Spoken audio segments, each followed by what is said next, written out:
Welcome, gamers and spiritual seekers. Today, we're diving into how multiversus and spirituality are secretly intertwined. Buckle up for a mind-blowing journey. In Multiversus, characters from various realms come together, much like the spiritual idea of interconnectedness.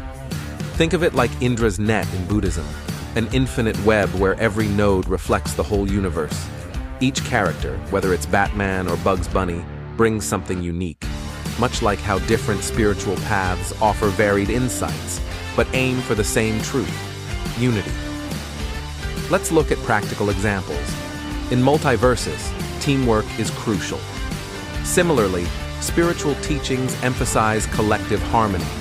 Whether it's winning a battle or achieving inner peace, the principle remains the same. We've just scratched the surface. There isn't just one multiverse, but several different ones, so multiple multiverses, if you wish. The multiverse shouldn't be confused with the metaverse, which is what universes evolve into when they've been fed enough Zuckerberg candy. Subscribe and stay tuned. You won't want to miss this epic crossover.